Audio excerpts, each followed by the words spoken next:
Muy buenos días a todas y a todos. Sean muy bienvenidas, muy bienvenidos a esta penúltima sesión del seminario en redes sociales. El día de hoy nos despedimos de gala. Tenemos la presencia del magistrado Luis Espíndola, quien muy amablemente ha aceptado acompañarnos en esta experiencia académica y cedernos un poco de su tiempo. Como todos ustedes saben, pues el proceso ya está en marcha y tener al magistrado es, la verdad, un verdadero privilegio. Así que para aprovechar el tiempo, me permitiré rápidamente leer una breve síntesis del magistrado, quien fue designado por el Senado como magistrado de la Sala Regional Especializada del Tribunal Electoral del Poder Judicial de la Federación para el periodo 2020-2029. Es maestro en Derecho Procesal Constitucional con mención honorífica por la Universidad Panamericana y licenciado en la materia por la Universidad Autónoma de Querétaro. Además, cuenta con una especialización en Derecho Constitucional y Procesos Constitucionales por la Universidad de Castilla, España. Fungió como consejero electoral en el Instituto Electoral de Querétaro y como director general adjunto de la Dirección General Jurídica de la entonces Fiscalía Especializada para la Atención de Delitos Electorales, FEPADE en ese entonces. En el Tribunal Electoral del Poder Judicial de la Federación, su labor inició como profesional operativo, secretaria auxiliar y secretaria de Estudio y Cuenta en la Sala Regional Toluca.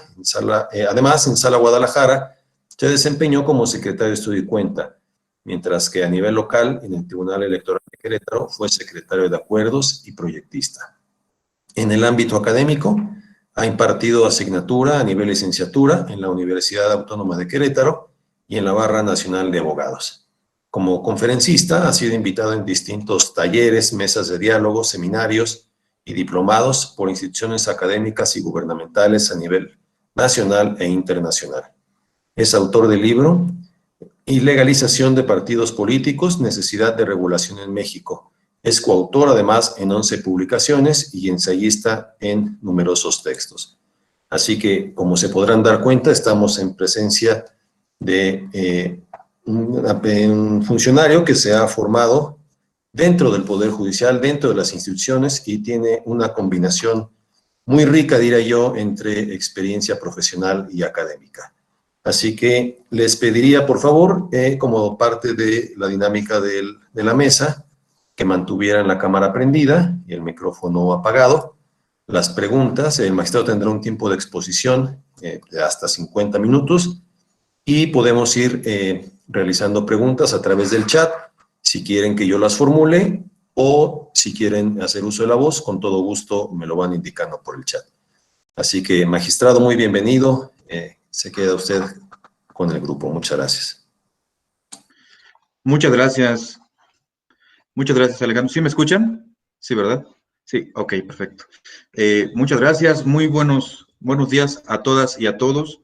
Primero que nada, agradecer a la Escuela Judicial Electoral del Tribunal Electoral del Poder Judicial de la Federación la invitación, especialmente, desde luego, a Alejandro Camacho, jefe de la unidad de la Escuela Judicial.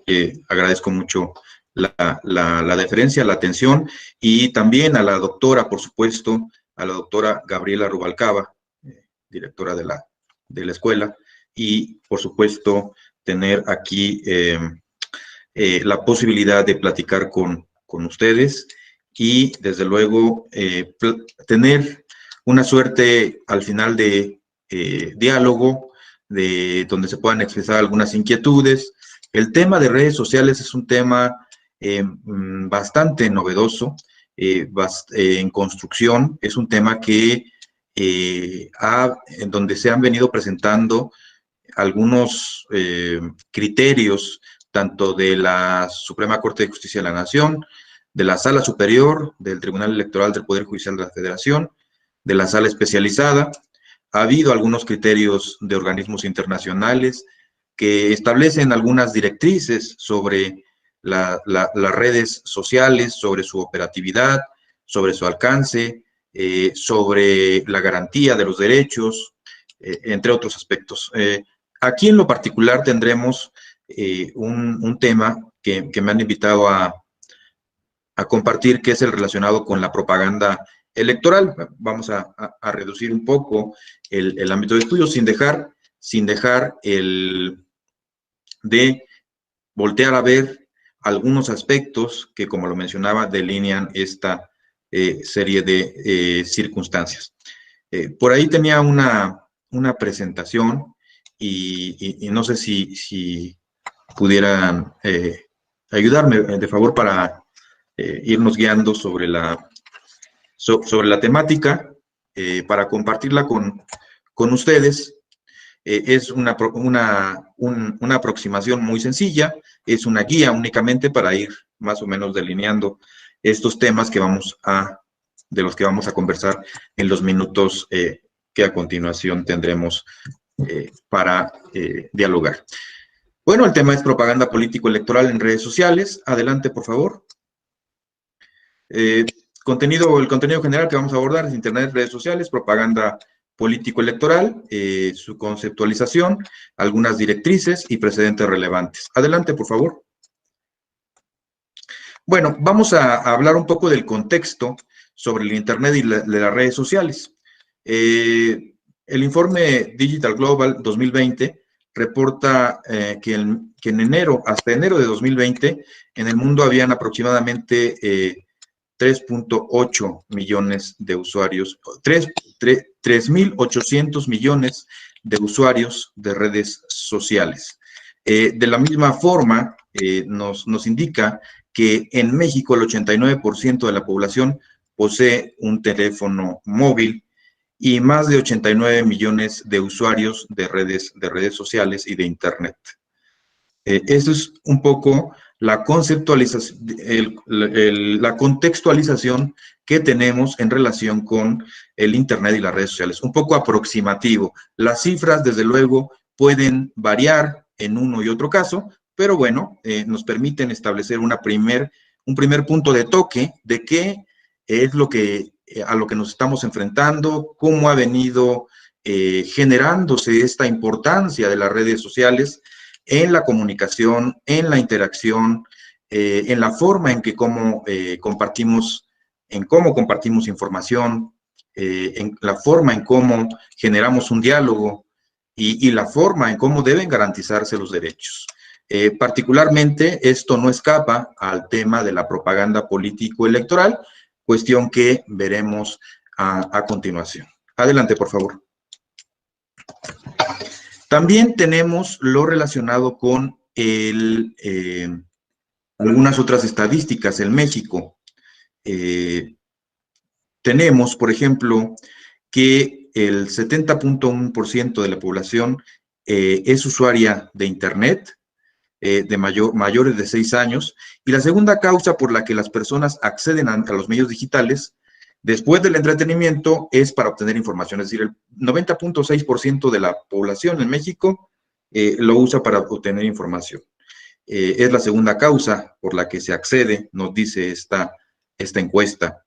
El 89% de los usuarios tienen teléfono celular, solo superado por el 91%. Esto es un informe Latinobarómetro, ahí me equivoqué en la palabra, pero bueno, informe Latinobarómetro. El 89% de los ciudadanos en la región latinoamericana tienen un teléfono celular, solo superado por el 91% que tiene agua potable y el 96% que tiene una comida al día. Casi nadie deja de tener un teléfono celular en la región. ¿Y por qué? Nos lo explica Latinobarómetro, porque al latinoamericano promedio, de acuerdo a este estudio, es más importante tener un teléfono celular, preferentemente conectado a Internet, que más de una comida al día. ¿Por qué? Porque es un instrumento tecnológico que permite a las personas a salir de la marginación, de la desigualdad. Es un potente integrador social. Entonces, de ahí la importancia que podemos tomar como referencia de los aparatos electrónicos, particularmente los de comunicación, que son los celulares, y su conexión o su conectividad con el Internet y particularmente las redes sociales. Para el latinoamericano promedio es más importante contar con un teléfono conectado a Internet que más de una comida al día. Adelante, por favor. Esto es algo seguramente ya de alguna manera se delineó en sesiones anteriores. Estamos tratando de generar una especie de introducción para posteriormente abocarnos a los precedentes relevantes, ¿no? La función del Internet en los procesos democráticos. ¿Qué busca? Nos dicen criterios internacionales, principalmente de la Organización de Estados Americanos, nos dice que la Relatoría a la Libertad de Expresión se busca un electorado más involucrado, un mayor acercamiento entre los candidatos y los ciudadanos, una información de manera más rápida y efectiva y una información más directa y sin intermediarios. ¿Qué busca el Internet y particularmente las redes sociales? Que nos tendríamos que enfocar un poco más en el aspecto de redes sociales.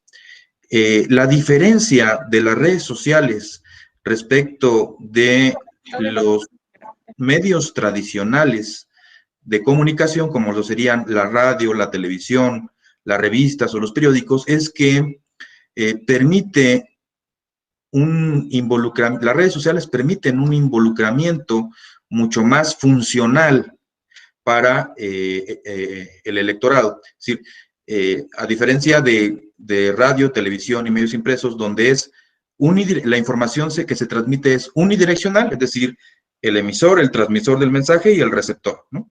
En el caso de las redes sociales, esto no es necesariamente así. Los usuarios de redes sociales no solamente son meros espectadores o receptores de la información que se difunde en esas plataformas, sino también pueden interactuar con los usuarios que siguen o a los que siguen, y desde luego también generar contenidos.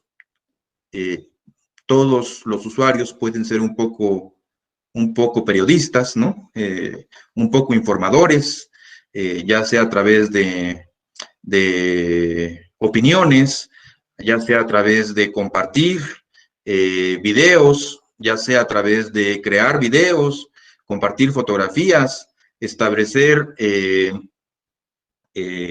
escenarios en tiempo real, y la forma en cómo se dispersa la información y esa interacción, pues generan esta suerte de tendencias o se vuelve esta información viral a través de una suerte de hiperconectividad que en tiempo real es posible dispersar esta información y por supuesto esta parte o este punto del que abordamos genera un electorado mucho más atento, donde la información llega, se comparte, se dispersa, se expande a través de la red con mucha mayor proactividad en que los medios tradicionales, ¿no? Con mayor interacción. Entonces, nos habla de esta característica tan importante como es que el electorado esté atento, esté involucrado, esté realizando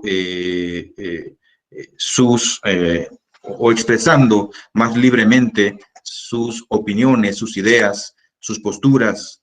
Eso potencia de alguna manera el debate, contribuye de alguna manera muy importante a la formación de la opinión pública, a la conformación de la opinión pública, y de esta manera pues logramos una garantía mucho más efectiva de los derechos. Por lo menos una herramienta muy potente para lograr y realizar estos derechos de libertad de expresión, de libre difusión de las ideas, de opinión, de prensa, entre otros, ¿no?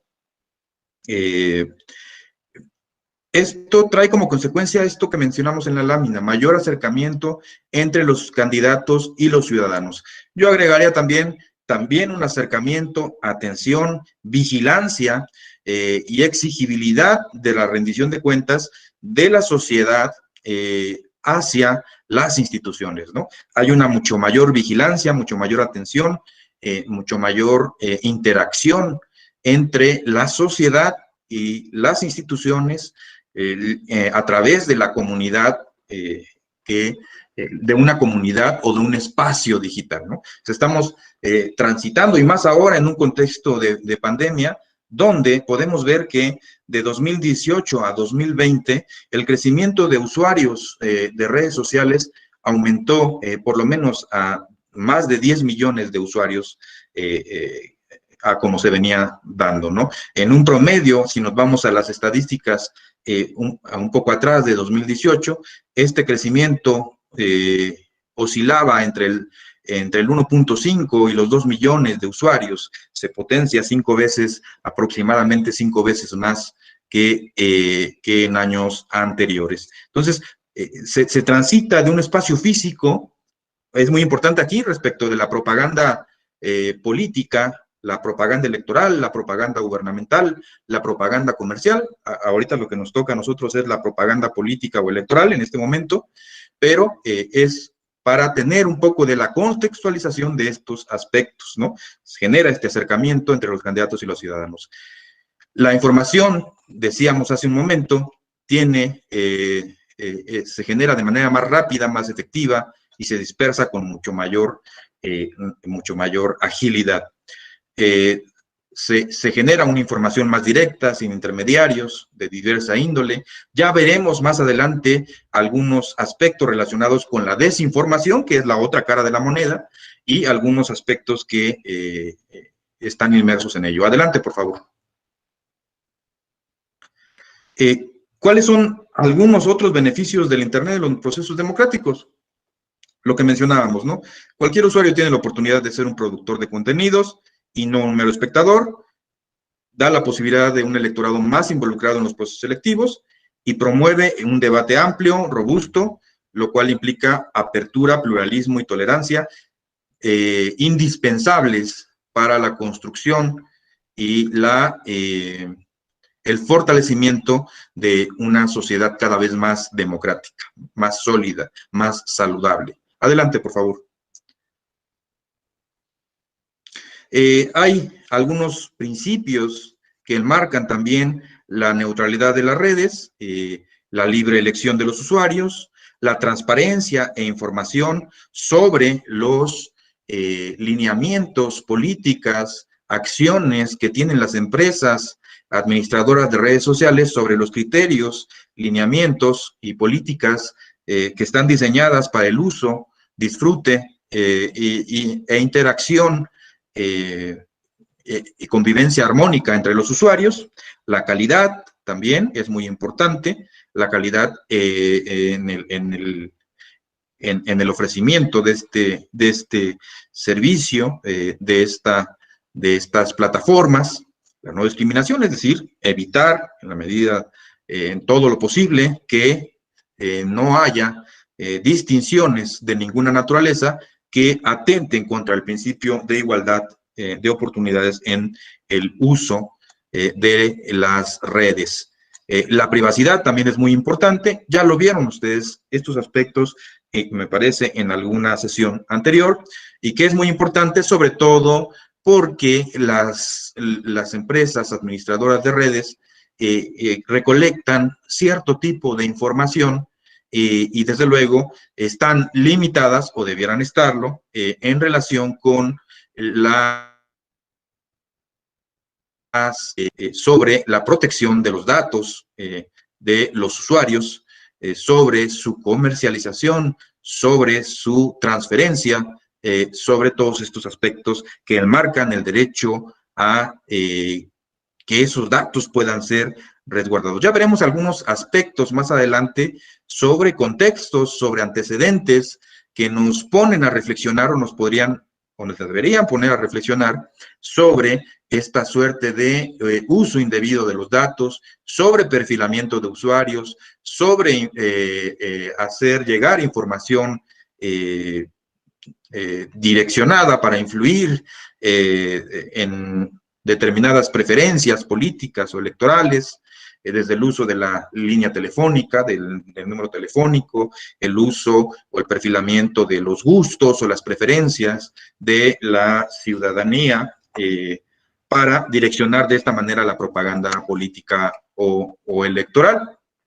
Casos como el Brexit en Reino Unido, casos como los procesos electivos en Estados Unidos, como el proceso de escisión de Cataluña en España, como la elección de Bolsonaro en Brasil, como el plebiscito sobre la paz en Colombia, la propia elección de 2018, en donde había varios aspectos donde las redes sociales tuvieron algún aspecto, alguna situación y desde luego mucha importancia en relación con la forma en cómo se difunde propaganda, imágenes, videos, opiniones, entre otros, ¿no? Adelante, por favor.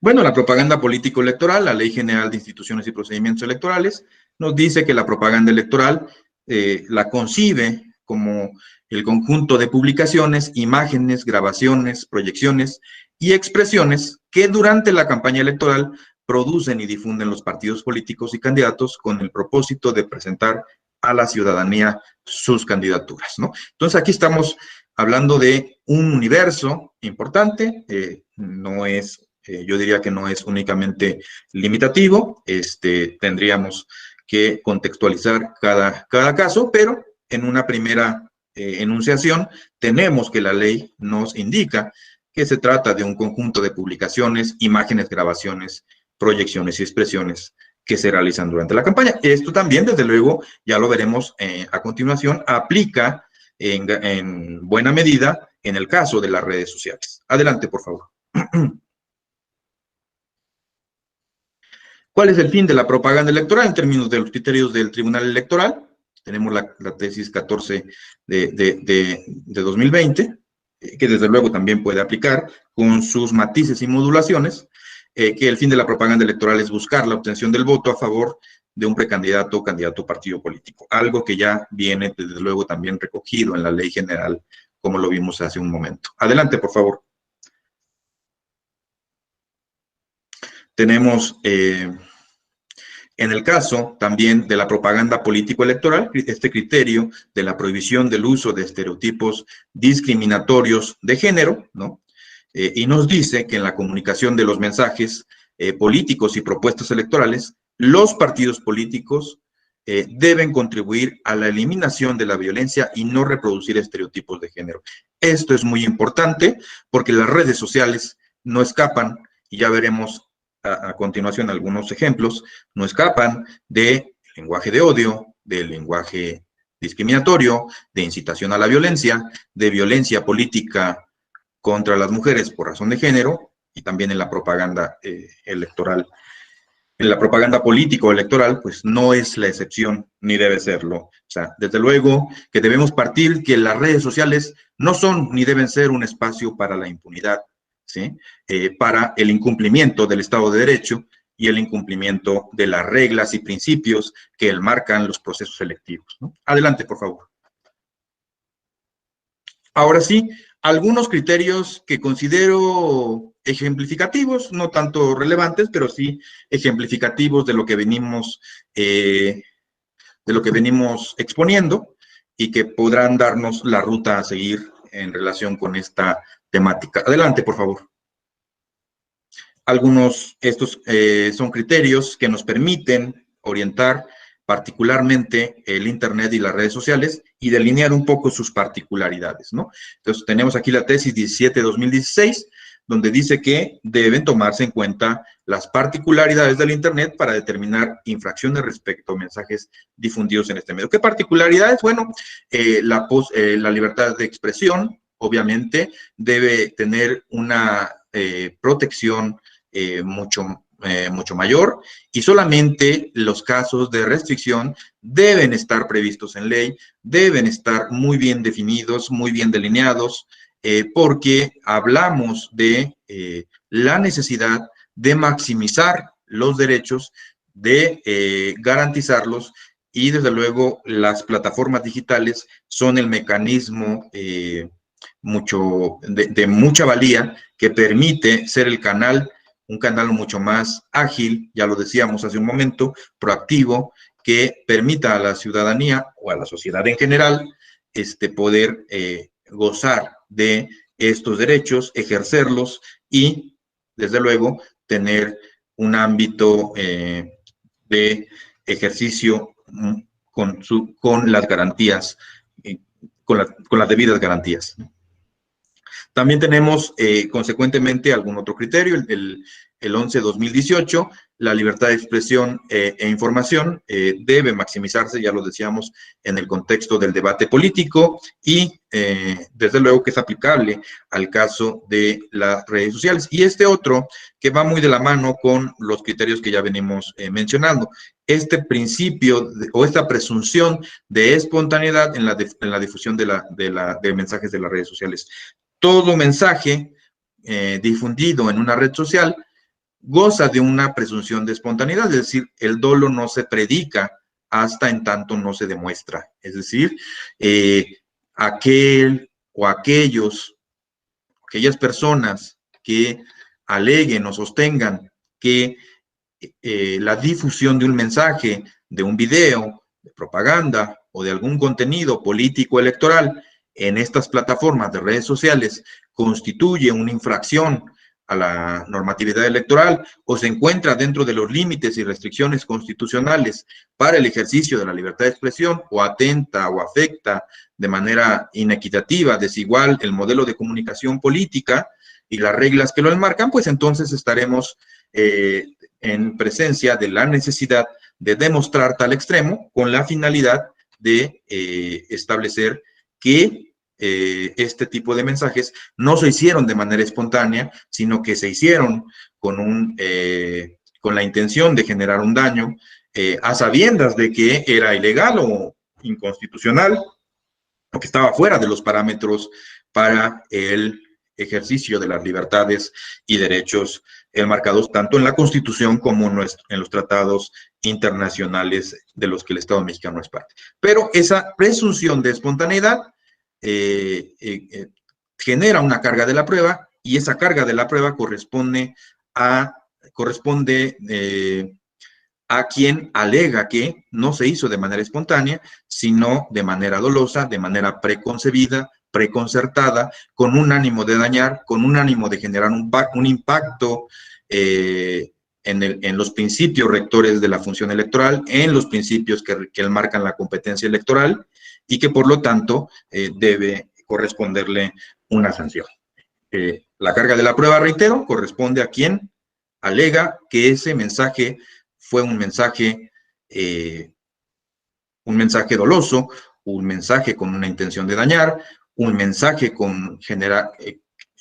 que busca o tiene la intención de generar un impacto que atenta contra los principios de la Constitución y de los tratados internacionales, que no está dentro de las reglas de la competencia electoral. Esto es lo que corresponde de alguna manera demostrar. Adelante, por favor. A ver, algunos ejemplos, reitero, ha de haber otros más o muchos más. Por ejemplo, actos anticipados de campaña en redes sociales, ¿no? Estos mensajes, por ejemplo, ni una firma al Bronco, menos un voto, con independencia de las filias y las fobias o el personaje. Este es un ejemplo aquí en relación con la temática. Nos dice, Sala Superior, nos dice, sí constituye un llamado expreso e inequívoco a no votar.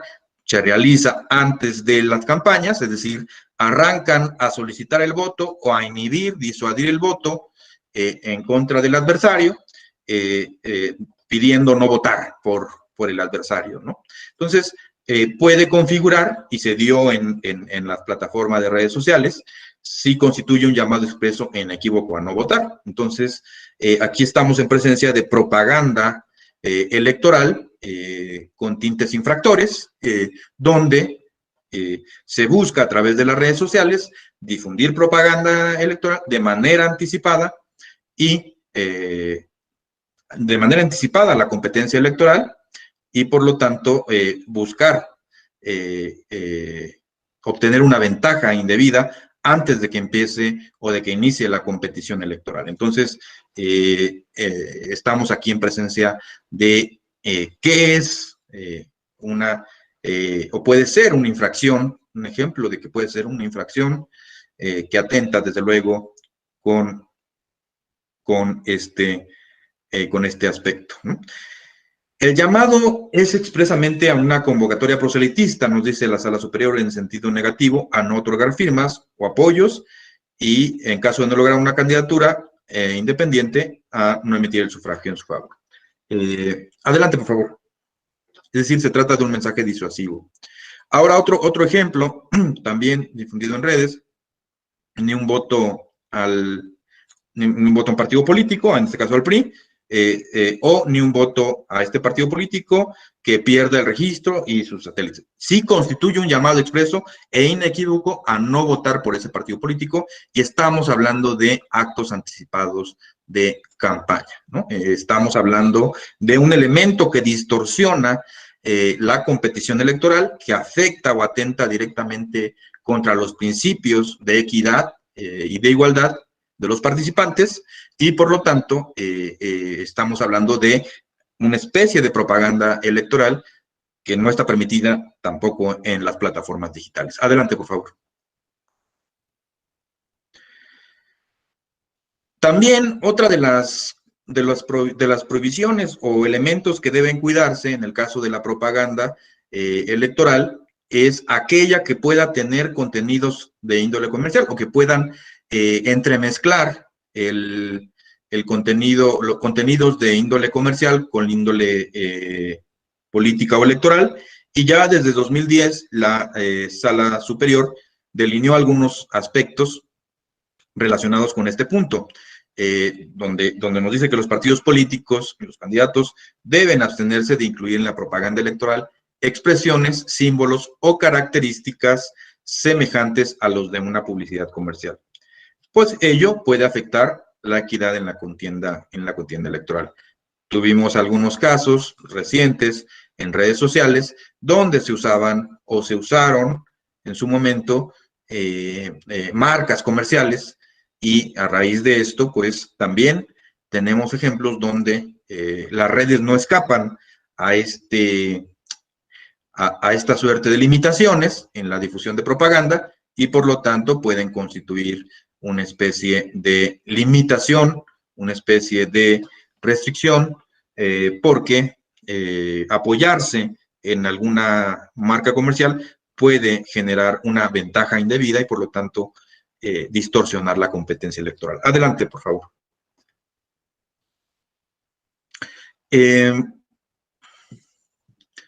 También en el caso de los retuiteos, ¿no? Por aquí tenemos algún precedente donde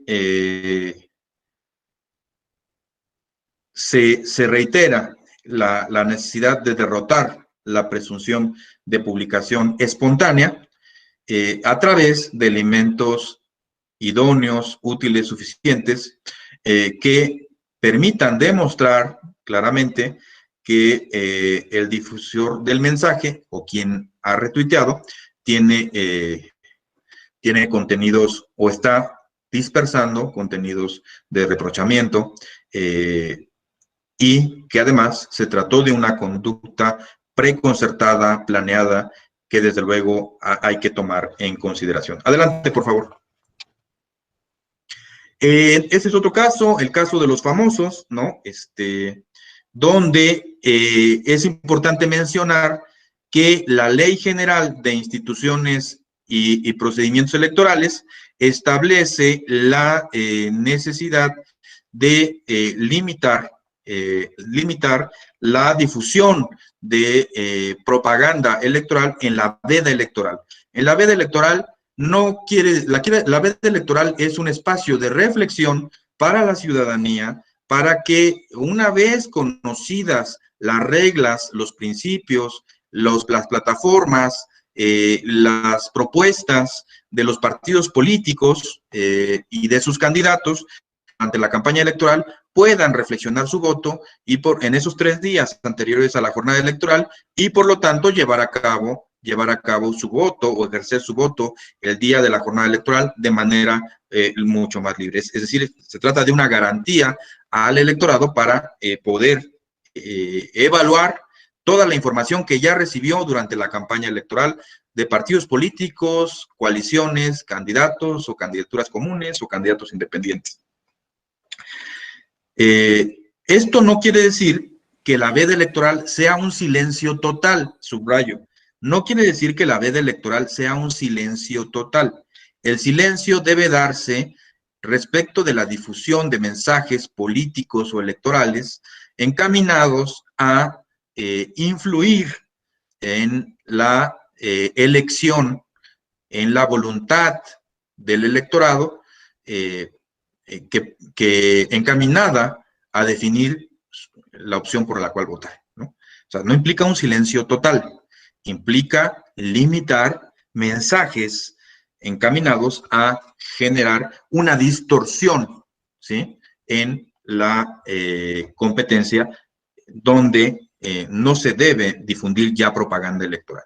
Y las redes sociales tampoco escapan de esta circunstancia. Aquí tenemos un ejemplo donde, me parece que fue en 2015, 2016, una difusión de mensajes de personajes famosos, de artistas, de deportistas, entre otros, donde en la veda electoral se difunden algunos mensajes de personas que tienen una gran cantidad de seguidores, que tienen una presencia pública importante y que de alguna manera todo ello concatenado con los elementos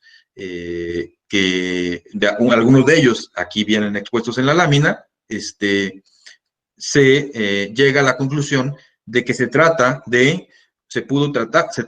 de una conducta preconcertada, preconcebida, sistemática, con la finalidad de posicionar una serie de mensajes vinculados con un partido político en específico, relacionados con las propuestas de un partido político en específico durante la campaña, y que por lo tanto se delineó una suerte de simulación en la que a través de la apariencia de la libertad de expresión pudo darse o advertirse una descontextualización de la finalidad y el verdadero sentido y alcance que tienen las redes sociales como instrumento, ya lo decíamos, para ejercer nuestras libertades. Entonces, algunos manifestaron, recibieron posteriormente a esto algún tipo de beneficio por emitir algún mensaje de esta naturaleza, y por lo tanto pues se trata de una especie de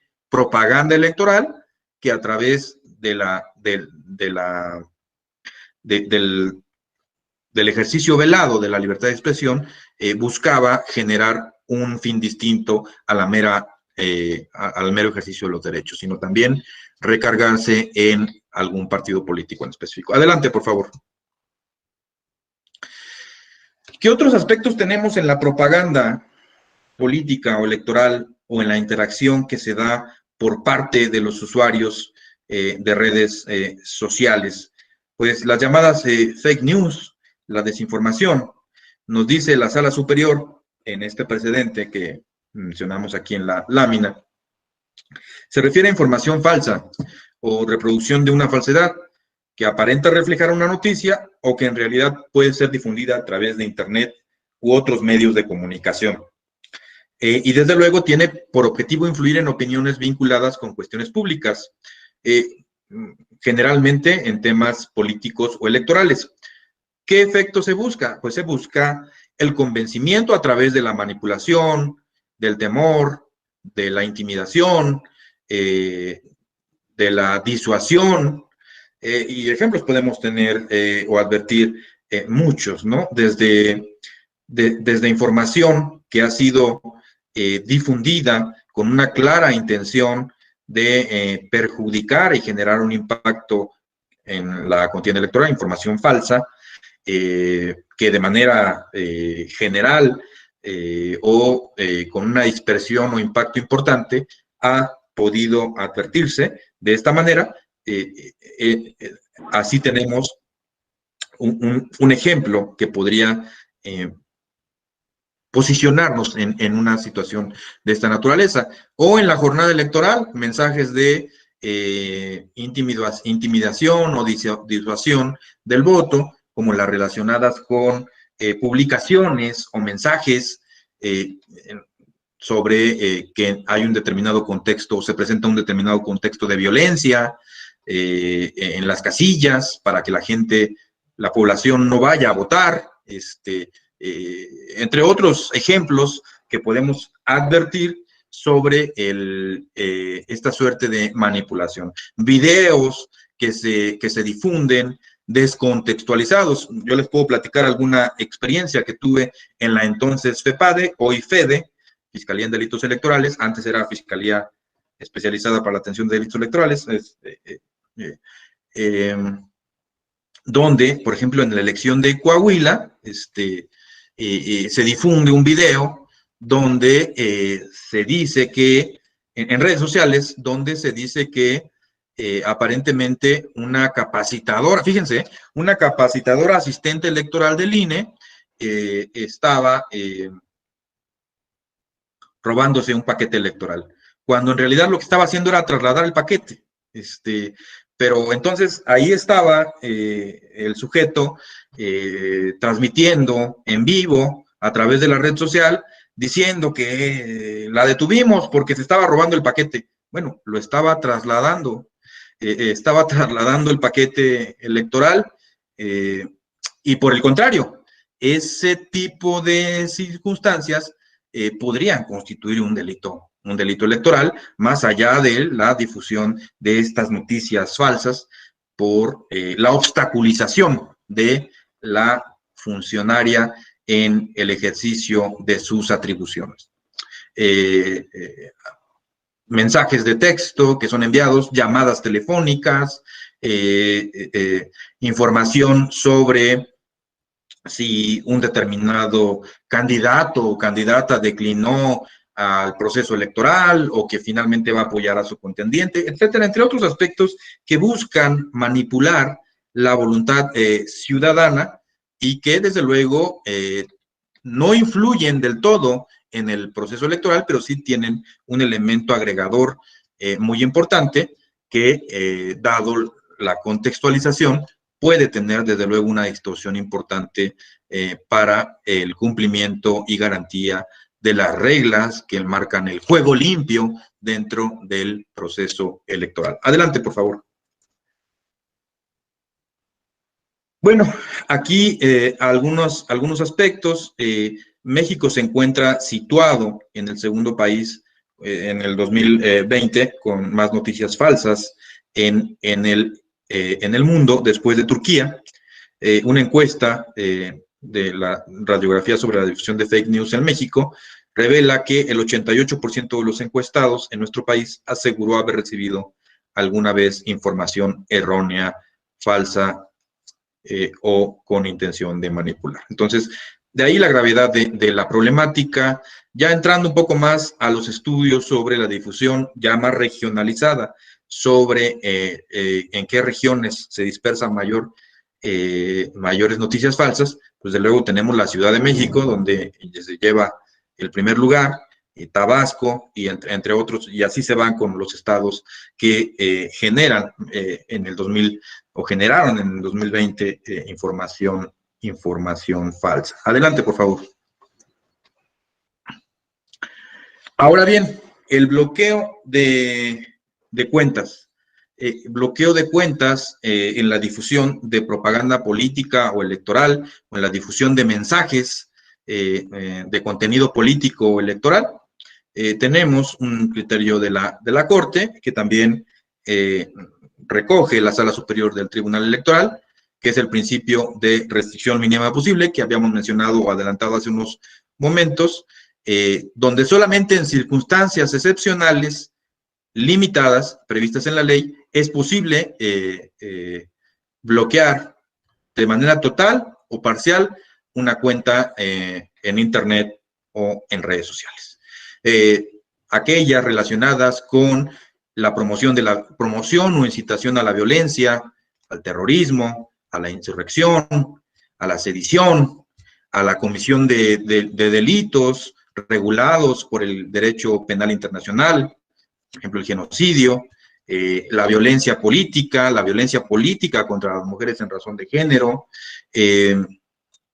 la afectación de la imagen de niñas, niños y adolescentes, entre otros varios aspectos que pueden dar lugar en su momento a una especie de control sobre el uso desmesurado de las redes sociales, que puede traer consigo una limitación, un bloqueo total o parcial del contenido que se estime fuera de los límites del ejercicio de las libertades. Adelante, por favor.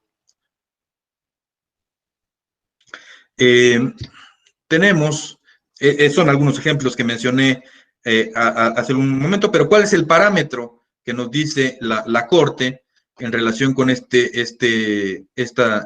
la necesidad de el bloqueo o la limitación en la difusión de propaganda política o electoral? Primero, deben estar previstas en ley. Toda restricción o limitación debe estar prevista en ley, basarse en un fin legítimo y ser necesarias y proporcionales.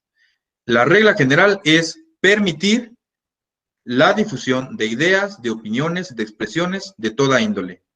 La excepción algunas de las excepciones son estas. Hay algunas otras: la afectación a la imagen, a la vida privada, a la intimidad, al honor, al interés superior de la infancia y de la adolescencia. Son algunos aspectos que marcan esas limitaciones, pero fuera de ellas debe, desde luego, privilegiarse el ejercicio de estas libertades, y solamente a través de prueba idónea, necesaria, proporcional, y estableciendo que se persiga, que la medida pueda perseguir un fin legítimo, es entonces que es viable la limitación.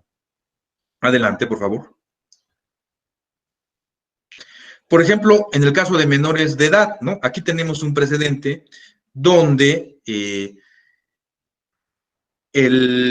para la difusión de propaganda política o electoral es necesario que partidos políticos y candidatos cumplan con una serie de procedimientos y de lineamientos establecidos, ya sea por el Instituto Nacional Electoral o por los institutos electorales de las entidades federativas, para que la imagen de niñas, niños y adolescentes pueda aparecer válidamente en la propaganda electoral. Es decir, entre ellos se encuentra el consentimiento de quienes ejercen, del menor, de los menores, y de quienes ejercen la patria potestad, ¿no? Aquí, por ejemplo, se otorga una autorización, pero de carácter irrevocable, para utilizar la imagen y voz de él o la menor a perpetuidad por cualquier medio y en cualquier parte del mundo. Esto se dice entonces es que, y además no quedó acreditado que la menor en cuestión externara su opinión, es decir, ni siquiera se le preguntó. Estamos en una autorización incompleta, además de incompleta porque no se le pidió la autorización, el consentimiento o la aprobación a la menor en cuestión, desproporcionada. Poder gozar y disfrutar, interactuar o diseminar, propagar información de un menor a perpetuidad y por cualquier medio se consideró desproporcionada, no persigue un fin legítimo, no permite garantizar adecuadamente el interés superior de la infancia y de la adolescencia en los términos en los cuales estaba siendo expresada, ¿no? Es decir, esta autorización tiene límites en su determinación. Adelante, por favor. Aquí viene un complemento, nos dice Sala Superior, no es acorde esta autorización para difundir la imagen de niñas, niños y adolescentes a perpetuidad y en cualquier parte del mundo no es acorde a derecho, porque no puede, esta autorización no puede ser absoluta ni categórica, ¿no? Se pone en riesgo, nos dice la Sala Superior, a los menores por los términos tan amplios en los que se llevó a cabo la autorización y tenerlo en ese sentido bien delimitado, ¿no? Adelante, por favor. También casos de violencia política contra las mujeres en razón de género. Tenemos este precedente 1706 de JDC 1706 de 2016 y sus acumulados, en donde se difunde videos en YouTube, en redes sociales, con la intención de ridiculizar a una candidata, de vincularla con una relación estrecha con quienes se describe como delincuentes. Hay una suerte no solamente de esto que se comenta, sino de denigración, ridiculización, calumnia, lo cual no debe entenderse como parte del debate electoral y, desde luego, trasciende a la vida doméstica, la vida familiar, la vida privada, que desde luego no está en el ámbito de permisibilidad del ejercicio de las libertades. Y por lo tanto, constituyó violencia política contra la candidata, desde luego sancionable y cuya determinación permite establecer que este tipo de contenidos pues van más allá del ejercicio pleno de una libertad, no contribuyen al debate, no contribuyen a la deliberación y sí, por supuesto, buscan por vías inconstitucionales, inconvencionales e ilegales, generar una afectación a las mujeres y que, desde luego, no debe permitirse en ninguna competencia electoral. Adelante.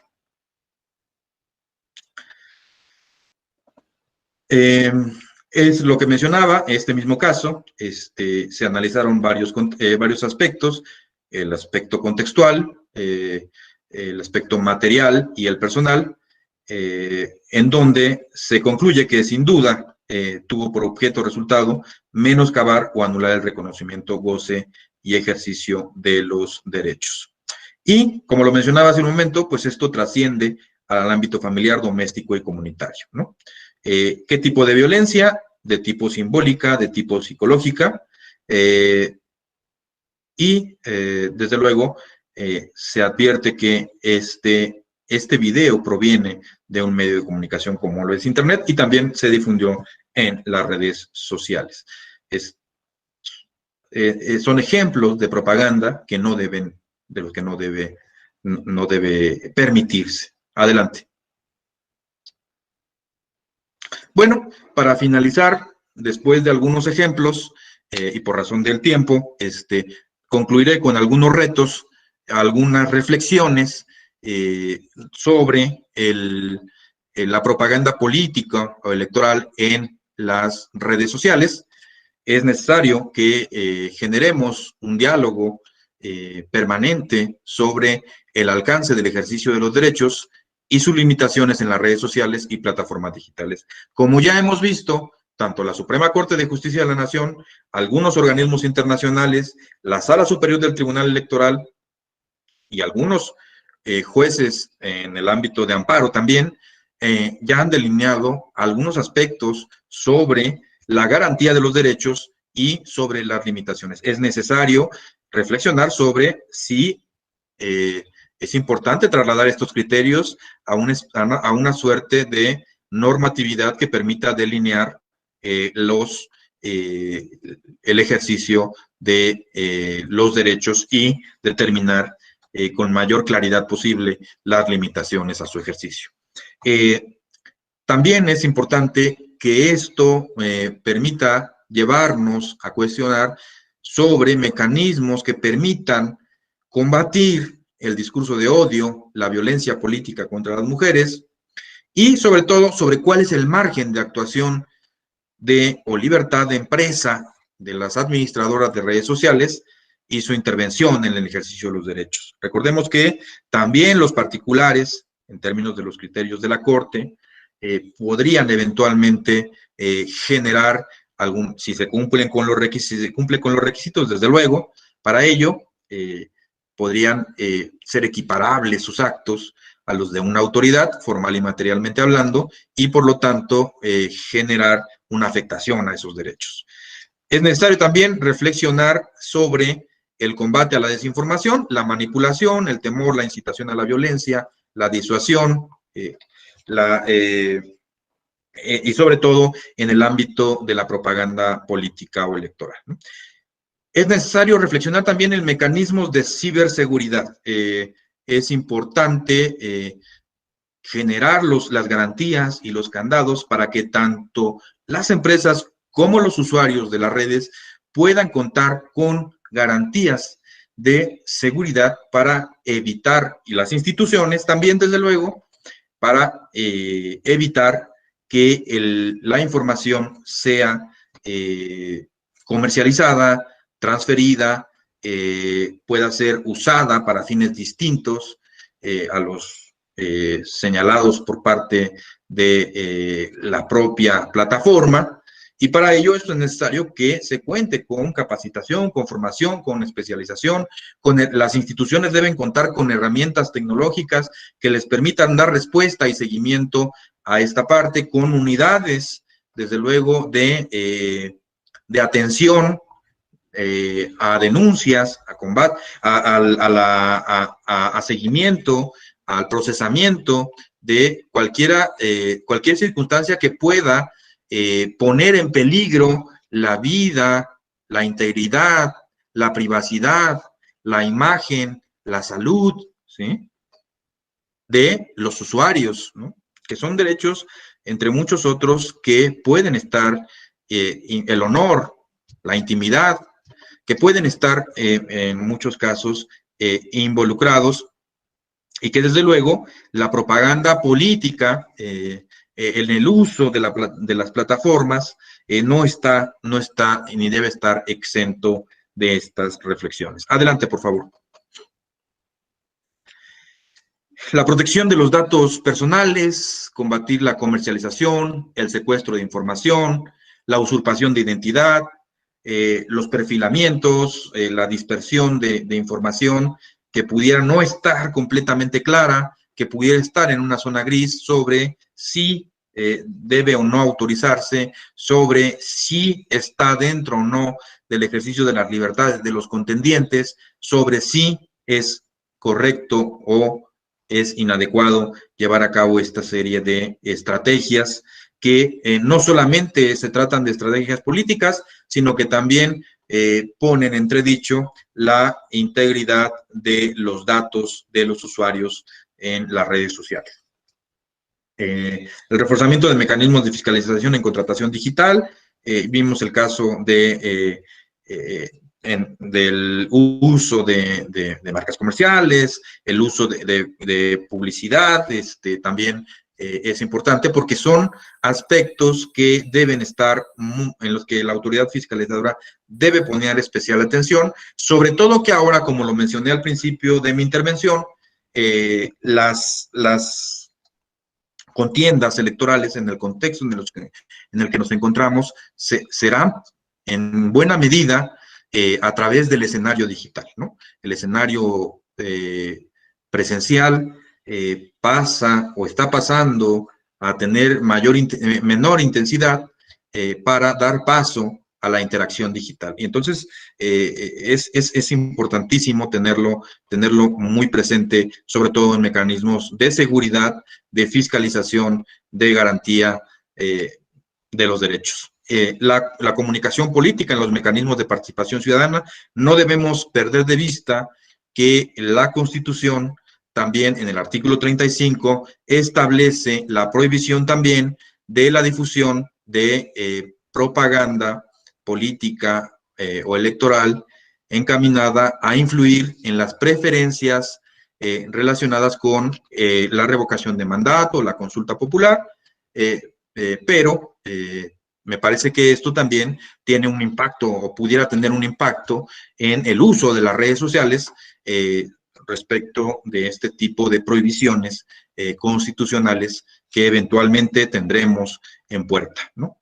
Tenemos que reflexionar sobre el tipo de regulación, si es pertinente o no generar una regulación normativa que delinee o dé claridad a estos aspectos o que impacte algunos de los criterios los que ya vimos, convenios, acuerdos de cooperación internacional, en donde tienen que, desde mi punto de vista, participar no solamente las empresas administradoras de las redes sociales, sino las instituciones, desde luego el poder legislativo, el poder ejecutivo, la intervención del poder judicial es importantísima sobre los criterios que ya se han venido delineando y a partir de ello, pues construir un elemento común para todos y todas que permita, desde luego, sentar las bases fundamentales sobre la interacción en la red, sobre la pluralidad en la red, sobre la igualdad,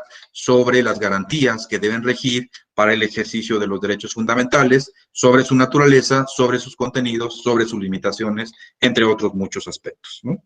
Y también, desde luego, como se trata de una red global, pues es necesario que se generen acuerdos de cooperación internacional que permitan ser la vía para que a través de esa cooperación, esa colaboración, se logre una mejor respuesta de mayor calidad y con las mejores garantías desde aquellos casos en los que se puede interactuar desde otros países con impacto, desde luego, en procesos electorales que no corresponden, ¿no? Recordemos que otra de las características que tienen las redes sociales es la posibilidad de generar, dispersar, compartir información sin consideración de fronteras. Y es por ello que un acuerdo regional o internacional puede contribuir a esto. También es importante el desarrollo de políticas públicas encaminadas a la alfabetización, educación y cultura digital. Algunos países, Finlandia me parece, ya han tenido dentro de sus políticas educativas esta educación digital, esta prevención de la desinformación en alumnos o en niños, niñas y adolescentes desde la temprana edad para poder contrastar información, para poder evitar caer en la desinformación y, por supuesto, en la manipulación digital, ¿no? Creo que es importante reflexionar sobre ello y, sobre todo, me parece que esa es una de las mejores vacunas para combatir la desinformación, la manipulación, el maniqueísmo electoral que puede darse. Adelante, por favor. ¿Qué otros aspectos, ya para finalizar, debemos considerar? Bueno, que una sola infracción puede tener diferentes vías, ¿no? Puede constituir un delito, ya lo mencionamos algunos ejemplos, puede constituir una infracción, desde luego, a través de un procedimiento sancionador, pero también puede acarrear una nulidad, o puede contribuir a acarrear una nulidad de la elección. No quisiera generar detalle en esto porque se me terminó el tiempo y por respeto al tiempo quisiera pasar a continuación a una suerte de preguntas y respuestas y sobre todo poder escuchar las inquietudes, que desde luego seguramente habrá muchas, porque el tema de la propaganda política o electoral es un aspecto, uno de las aristas bastante amplias y desde donde es necesario que tengamos que seguir construyendo desde cada una de nuestras trincheras una mejora posible ante esta exigencia imperativa del cumplimiento de las reglas del juego electoral. Por mi parte sería todo en relación con la exposición. Agradezco a Alejandro Camacho y pues dejaría pues el uso de la voz para preguntas y respuestas amablemente. Gracias.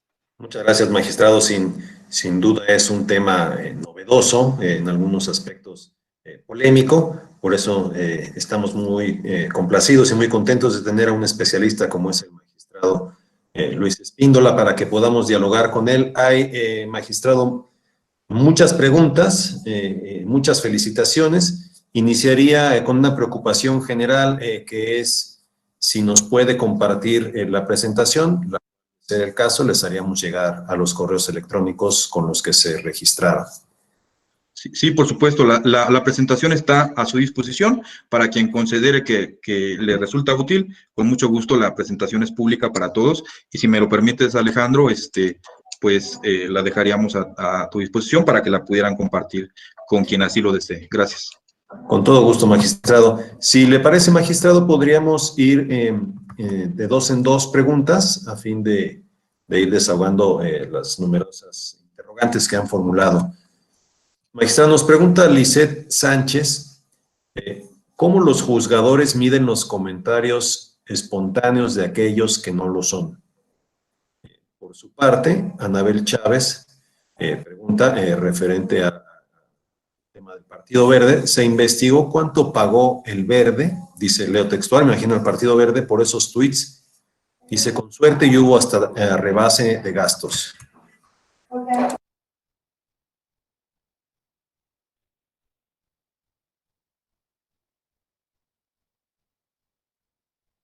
Pasaríamos de 2 en 2, ¿verdad, Alejandro? Sí, por favor, magistrado, si quiere, o hagamos bloques de 2 en 2, si está usted. Sí, perfecto, vamos de 2 en 2. Trataré de ser rápido para poder avanzar y preciso, para poder avanzar con todas y poder responder todas. Lisette, ¿cómo medir aquellos mensajes espontáneos de los que no lo son? Mira, como lo mencionaba hace un momento, el criterio tanto de la Corte como de la Sala Superior sobre la espontaneidad de los mensajes se predica, es decir, hay una presunción de que el mensaje es espontáneo. Nosotros no podemos ser censores de los mensajes, o sea, sobre si este es espontáneo o este no lo es. De manera a priorística no lo podemos hacer. Gozan de una presunción de espontaneidad. O sea, por el solo hecho de presentarse el mensaje, goza de una presunción de espontaneidad, es decir, que no fue prefabricado, que no tiene una intención de dañar, que no tiene un dolo, que no tiene una dispersión importante. Todo lo que se considere por él o los denunciantes que aleguen que no es espontáneo, lo tienen que demostrar. Lo mencionaba hace un momento. La carga de la prueba es para quien alega que el mensaje no fue espontáneo, que fue preconcertado, que se trata de un fraude, que se trata de una simulación. Entonces tienen que acreditar que hubo una preconcertación, que hubo una contratación, que hubo, obviamente no se necesita, ya hay criterios relacionados con esto, no se necesita específicamente de acreditar un contrato, pero sí la existencia de un contrato, pero sí elementos que permitan diseñar o delinear que no se trató de un mensaje que salió nada más así de repente, ¿no? Entonces, algunos de los casos que ya mencionamos permiten establecer que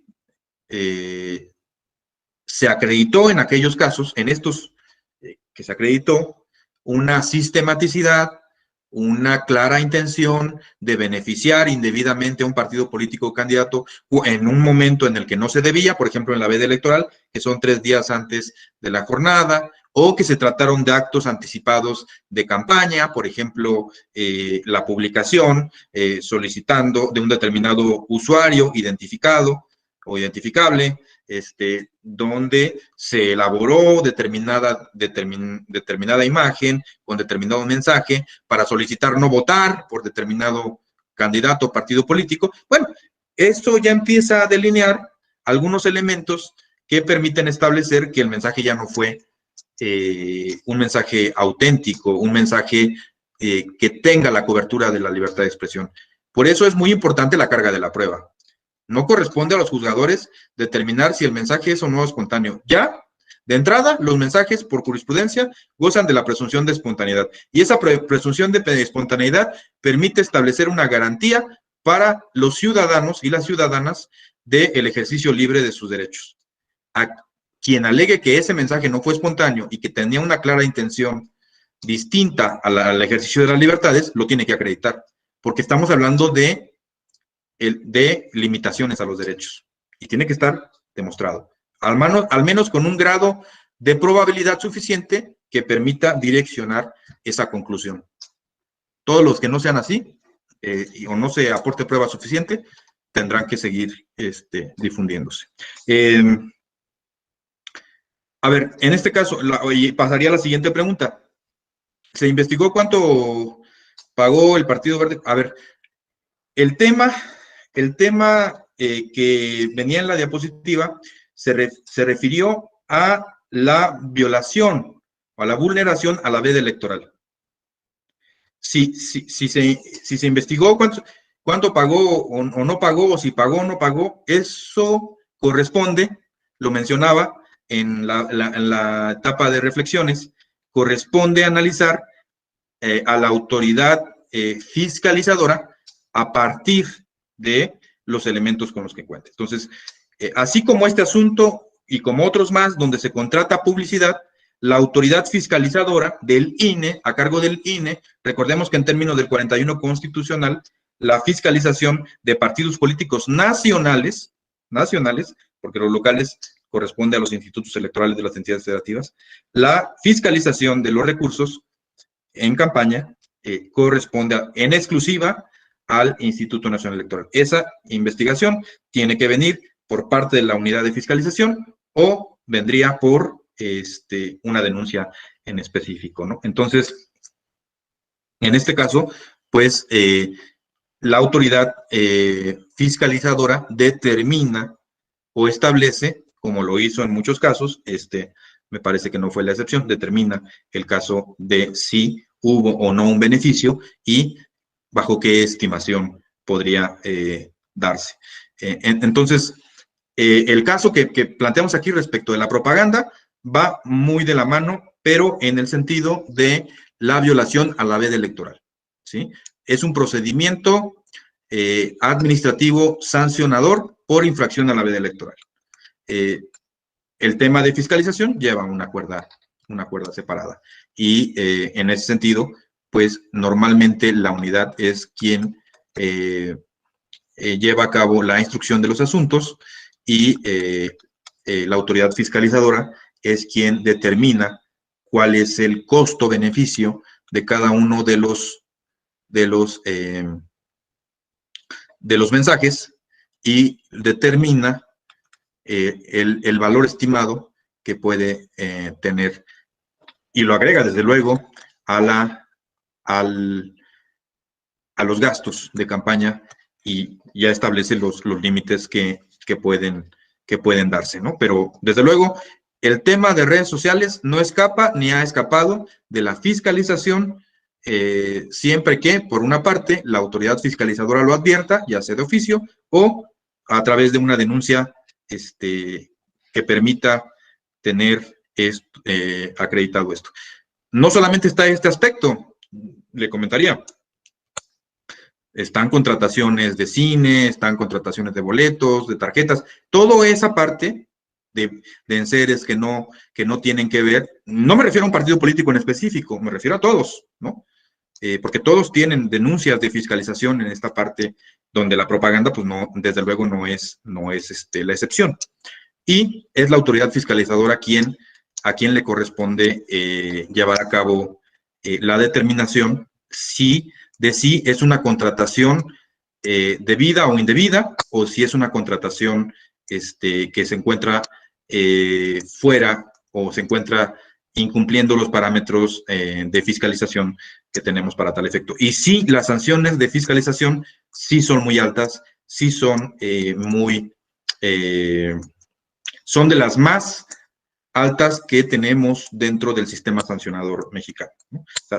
Hablamos de millones de pesos, de decenas o a veces hasta cientos de millones de pesos, ¿no? Donde pues esta suerte de actos pues no están exentos de la verificación de la autoridad fiscalizadora. Sería mi respuesta, Alejandro. Gracias. Muchas gracias, magistrado. Magistrado, tenemos, le diría que hemos roto el récord de preguntas, pero voy a permitirme leer una que nos han mandado a través de las redes sociales, donde también nos están siguiendo muchísimas personas. Nos preguntan, en el contexto actual del uso de Internet, ¿qué opina del voto electrónico y el uso de medios electrónicos para apoyar consultas populares en México? La pregunta la realiza Raúl Espinosa. A ver, Raúl, esa es una, bueno, primero yo quisiera aclarar, es una pregunta que si me lo permiten, trataría de ser muy concreto en esto, que no necesariamente tiene que ver con el tema, pero me tomaré la posibilidad de darle respuesta, ¿no? Ofrezco una disculpa por hacer la respuesta, pero aunque no sea una pregunta en relación con el tema, pero quiero decirte que esa pregunta es relevantísima. O sea, a ver, yo no solamente te diría que es pertinente, necesario, oportuno, viable, transitar hacia tecnologías de la información, particularmente medios electrónicos, ¿no? Donde se discute el voto por Internet, se discute el voto en la urna electrónica, se discute inclusive la posibilidad de votar con teléfonos celulares, con tablets, ¿no?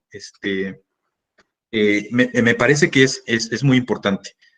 Es un ejercicio y al que tenemos que transitar, o sea, al que tenemos que indefectiblemente transitar, necesariamente transitar. Ese tránsito no es inmediato, ese tránsito no es automático, ese tránsito no es espontáneo.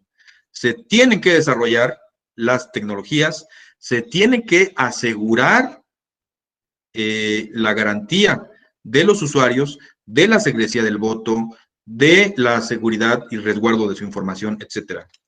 Y yo no solamente diría respecto de las consultas populares, de cualquier medio de participación de democracia directa, porque la Constitución nos habla de la consulta popular, de la revocación de mandato, de la iniciativa ciudadana, pero la riqueza en las entidades federativas es mucho mayor.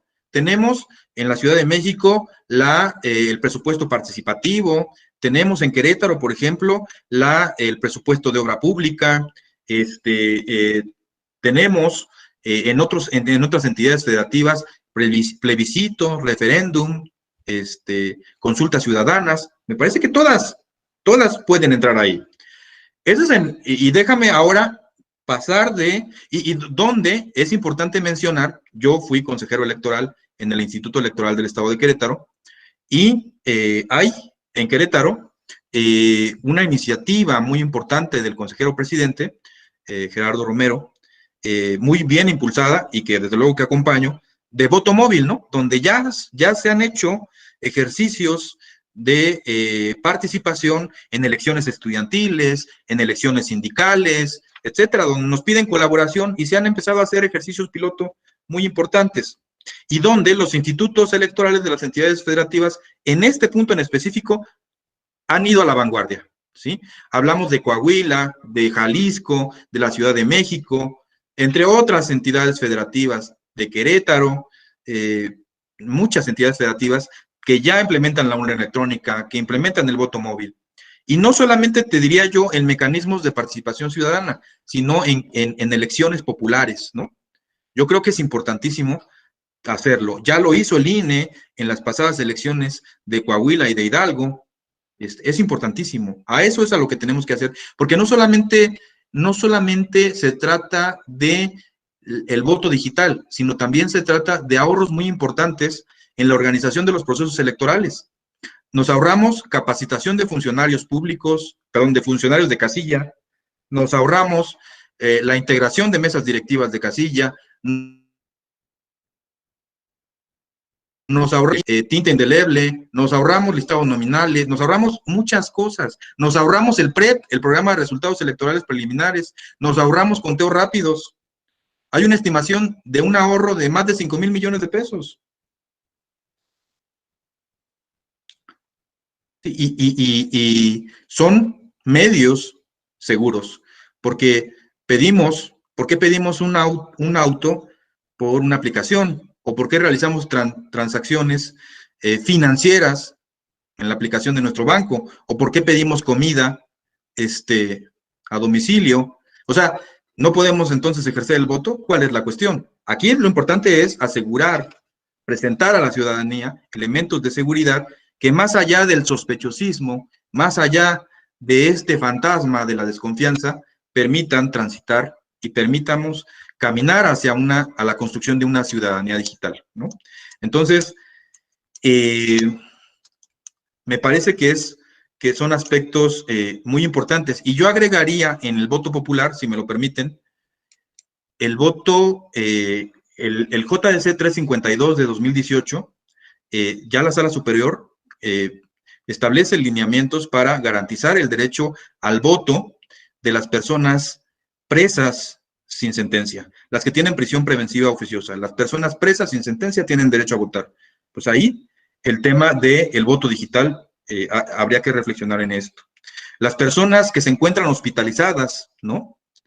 Me parece que también es importantísimo. Las personas con alguna discapacidad, también es importantísimo tenerlo. Las personas que se encuentran en un lugar que no es su distrito electoral, puedan votar en cualquier parte del país, ¿no?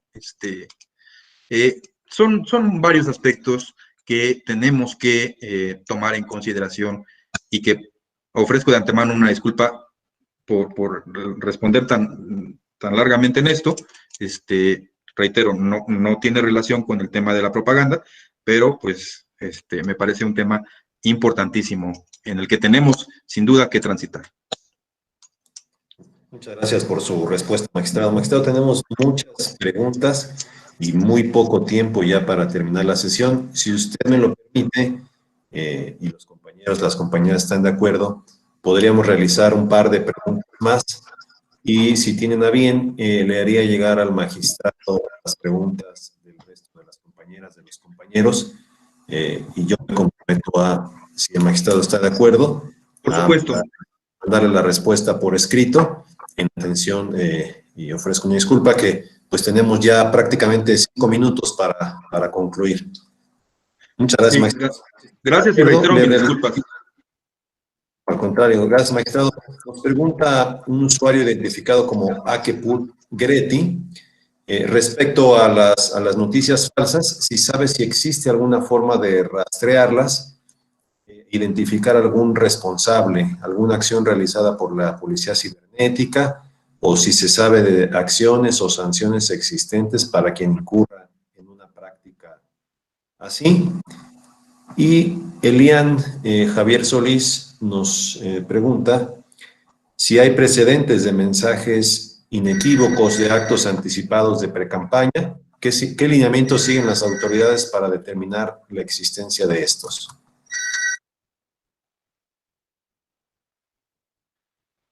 Ok. Muchas gracias. A ver, la forma de rastrear las noticias falsas sigue siendo uno de los grandes retos de la actualidad. Bien lo señalas, tenemos a la policía científica, tenemos a la policía cibernética, pero me parece que es importantísimo la interacción de diferentes factores. O sea, ¿cómo detectar o cómo contribuir al combate de las noticias falsas? Pues requiere de la participación conjunta de varios elementos. Algunos de los cuales, no todos, reitero y subrayo, no todos, pues es desde luego la participación de las empresas que administran las redes sociales, ¿no? Ellos las administran y nos pueden contribuir con algunos aspectos de detección de cuentas falsas, de bots, de trolls, de granjas, de otro tipo de cuestiones que buscan o tienen la intención de diseminar una noticia falsa, información que busque manipular a la ciudadanía, que tenga una clara intención de generar una afectación en el proceso electoral. Entonces, primer punto, me parece importante escuchar a las empresas que administran las redes.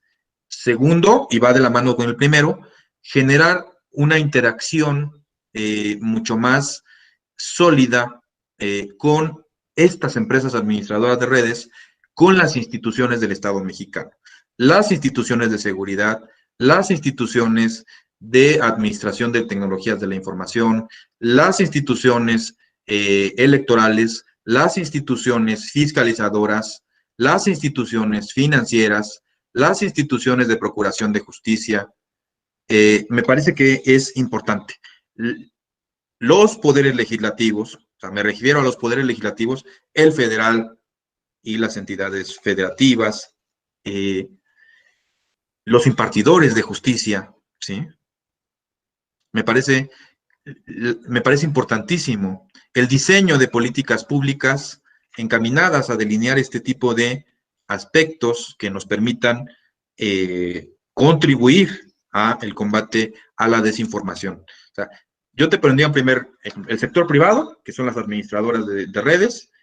Un segundo aspecto, desde luego, las instituciones y su fortalecimiento. Es necesario contar con unidades, fortalecer a la policía científica, a la policía cibernética, contar con unidades de inteligencia cibernética, por ejemplo, que nos permitan proveer información que permita prevenir este tipo de situaciones, ¿no? Y el sector social, que es muy importante, vimos verificado 2018 en la elección y otros similares, ¿no? En la elección de 2018, otros similares en otras elecciones, en Estados Unidos, en Reino Unido, donde el sector social buscaba hacer estos ejercicios de contraste de información y poder visibilizar y poder difundir que determinada información resulta falsa, que está corriendo, se está diseminando en la red, resulta ser falsa, inexacta, sesgada, que busca manipular o que busca generar alguna distorsión. O sea, el sector empresarial o privado, el sector público y el sector social me parecen fundamentales en esta estrategia, ¿no? Yo concluiría aquí la pregunta por el tiempo. Y los actos anticipados de precampaña, bueno, va muy de la mano con lo que comentamos en relación con los ejemplos de los actos anticipados de campaña. Nada más que aquí, en los actos anticipados de precampaña, lo que se busca es evitar que un determinado militante, simpatizante o ciudadano con alguna preferencia política busque posicionarse de manera anticipada a los procesos internos de selección de los candidatos de los partidos políticos. De esta manera, aquellas personas que buscan generar una ventaja indebida en la competición de los procesos internos de elección de candidatas y de candidatos al interior de los partidos políticos, y las redes sociales, el internet y las plataformas digitales no son, ni deben, ni serán la excepción, pueden, desde luego, contribuir a esta suerte de equidad en la competencia de los participantes al interior de los partidos políticos. Es decir, aquellos que buscan presentarse a una precandidatura de manera anterior a los tiempos establecidos en la ley y en la normatividad de los partidos políticos, en los estatutos, en sus lineamientos, entre otros. Entonces, es ahí. Y también no perder de vista que también existen los procesos internos de los partidos políticos, los procesos de justicia, que deben, desde luego, tener que agotarse, dadas las circunstancias, para, desde luego, generar posteriormente, en caso de que se derive alguna afectación por un indebido actuar o lo que llegue a reclamarse por los órganos de impartición de justicia intrapartidaria, llevarlo a los tribunales estatales o el federal correspondiente, ¿no? La sala regional o la sala superior, depende del caso. Entonces, sería en relación con mi pregunta. O sea, no escapa tampoco de la intervención a través de las redes sociales, ¿no? Adelante. Creo que ya terminamos. Gracias, Sí, muchas gracias, magistrado. Les ofrezco, por favor, una disculpa por no poder realizar todas las preguntas. Son demasiadas y el tiempo, desafortunadamente, pues se nos ha terminado, pero les prometo que enviaremos las preguntas al magistrado Espíndola y si él está de acuerdo, les podríamos remitir por correo electrónico las respuestas correspondientes. Muchísimas gracias, Alejandro. Gracias a todas y todos por la atención y desde luego estaremos atentos a las preguntas para poderles dar respuesta puntual. Muchas gracias, magistrado. Pues a nombre de las magistradas, de los magistrados que integran la Sala Superior del Tribunal Electoral del Poder Judicial de la Federación, de la doctora Rubalcaba, pero en especial de todas y todos los que nos acompañan en estas experiencias académicas, le agradecemos muchísimo su participación y les pediría por favor a todas y a todos si me ayudan dándole un generoso aplauso al magistrado. Muchas gracias.